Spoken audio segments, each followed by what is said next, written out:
Personal ding pinuntahan at sinilip ni Pangulong Ferdinand R. Marcos Jr. ang gumuhong Kabagan Santa Maria Bridge sa Isabela. Una nang tiniyak ng Pangulo na pananagutin ang lahat ng opisyal na sangkot sa pagpapatayo ng gumuhong tulay. Si Kenneth Pasyente ng PTV Manila sa Balitang Pambansa Live. Kenneth.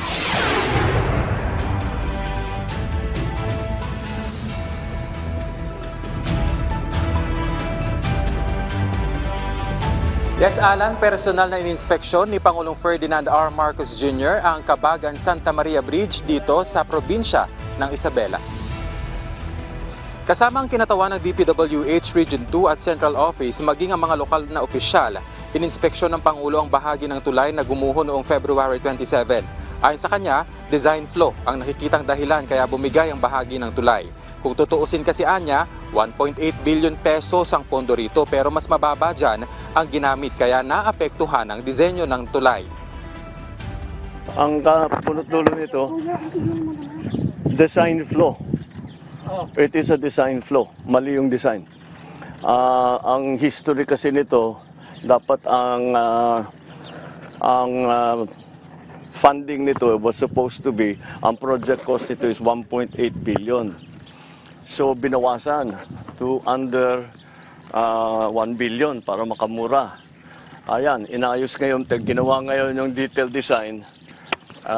Design is really weak. Dahil kung tutusin ninyo, this is supposed to be a suspension bridge, nakasabit.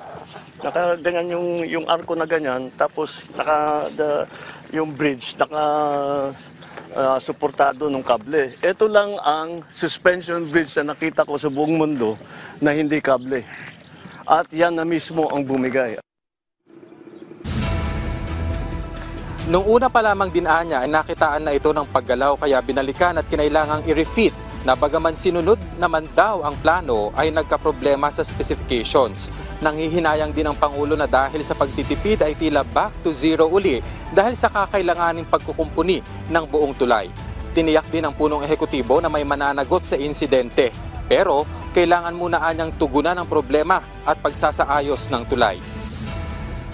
Well, I always have a saying, fix the problem, not the blame. Ayusin muna natin yung problema. Believe me, we will find out who is responsible. Who is responsible is basically who made the design. Because their design was poor. Look what happened.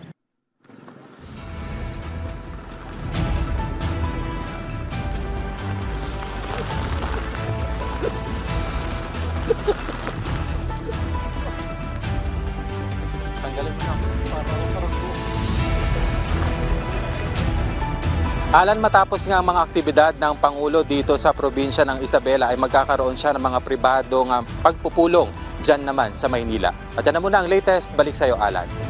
Maraming salamat, Kenneth Pasyente ng PTV Manila.